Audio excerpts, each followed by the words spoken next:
You're traveling through another dimension, a dimension of not only games you've played before, but those of superiority. A journey into a series of horror titles that may disappoint. That's the signpost up ahead. Your next stop, my review of the Twilight Zone. Hello everybody and welcome back. As always, I am Mateo311 and this is your channel for everything VR related. And today we're checking out Twilight Zone VR on the Quest 2. I have a standard spoiler-free review followed by some gameplay, which despite my seemingly negative intro, will help you decide if this game is right for you. Now there are of course links and timestamps in the description if you want to jump around, but let's start things off with the summary. The Twilight Zone is available on the Quest 2 for $19.99, with a PlayStation VR 2 version planned for a later date. It's inspired by the classic TV series and features 3 separate horror-themed stories, each taking roughly 90 minutes to complete, and featuring their own unique gameplay mechanics. You'll be hiding from enemies in a game of cat and mouse, battling creatures, solving minor puzzles, and traversing non-Euclidean environments. Mechanically, the gameplay is quite simple, but also unique between each story.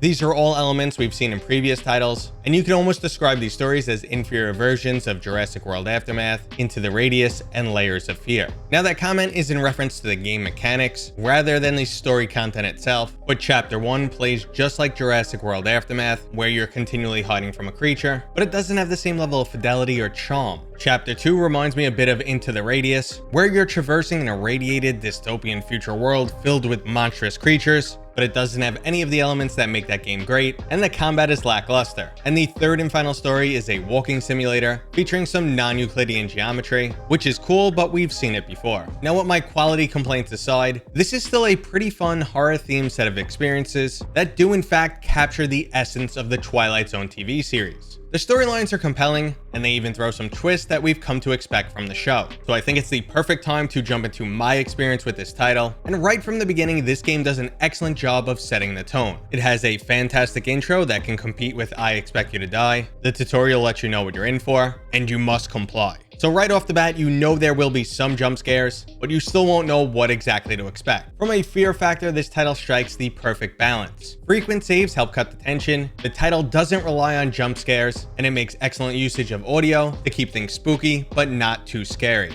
Now, I'm not sure if I was just getting acclimated to the game, or the scare factor actually diminishes across each chapter, but I found myself pretty anxious in Chapter 1, not at all bad in Chapter 2 except for a few jump scares, and then breezing my way through the final chapter, barely breaking a sweat. Unfortunately though, the graphics on this title did impact my overall immersion, and for whatever reason, while recording this title, performance goes to hell. Now luckily for most, they won't be recording their entire gameplay, so your performance should be completely fine. I did some testing without recording, and while there were a few stutters, overall it's an acceptable experience. Now jumping back to the game's graphics, it's a shame that they're not better, because this title has some amazing environments that could have been truly immersive. By Quest standards, they're not bad, but we've seen much better. And I couldn't help thinking to myself, I really wish I was experiencing this on a high-end PC, because it would really up the overall immersion and could impart a serious wow factor into certain segments of the game. So between my Quest 2 struggling to record and the mediocre graphics, my immersion was frequently broken. This title was paced okay, except for a few moments of frustration, it moves along well enough. So by the time I was done with this title, I had some mixed feelings. The stories alone were compelling, but not enough to carry the entire game. With some updated graphics, a few minor tweaks, and maybe an additional story or two,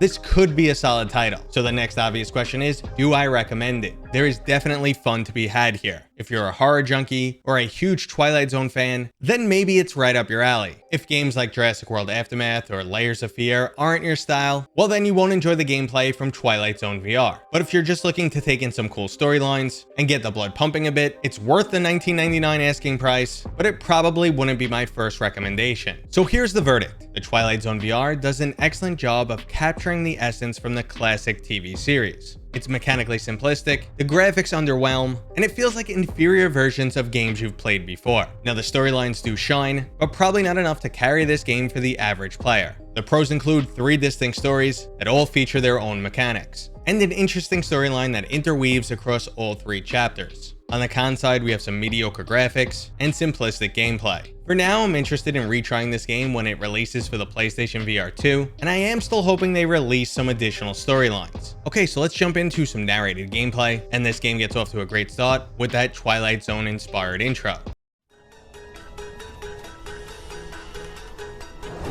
You're traveling through another dimension, A dimension not only of sight and sound, but of mind. It is the middle ground between light and shadow, between science and superstition, and it lies between the pit of one's fears and the summit of one's knowledge.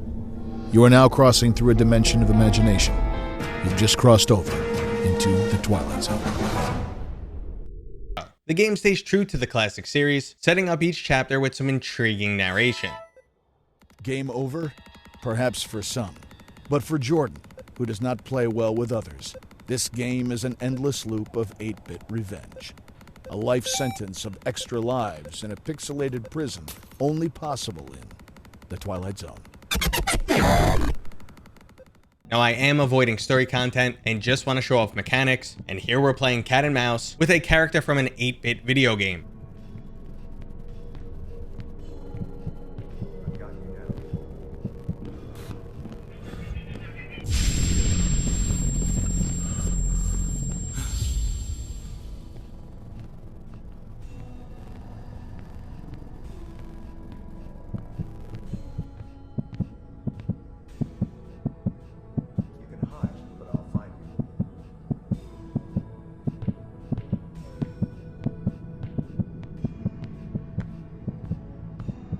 Here we're traversing a wasteland filled with some truly terrifying creatures, but the fact that they just go puff when you hit them does break the immersion a bit.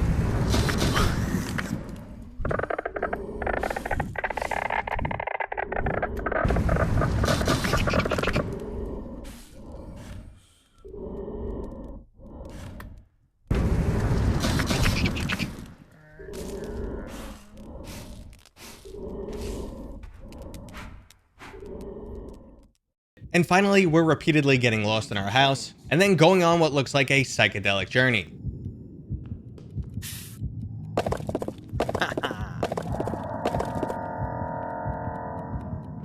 Oh, hey, creepy monster. I'm gonna...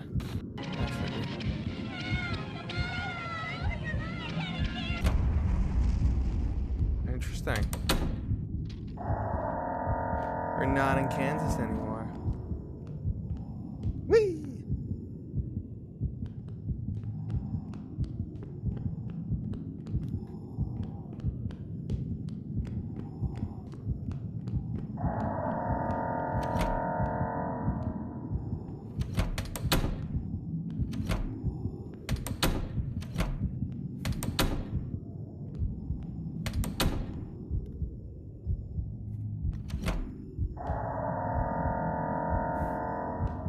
Okay guys, so that was my review of the Twilight Zone VR, which ultimately wasn't as good as I was expecting, but I do hope this title will grow in the future. Now if you enjoyed this video, go ahead and give it a thumbs up. If you're new here, please consider subscribing, and as always, I will see you guys on next time.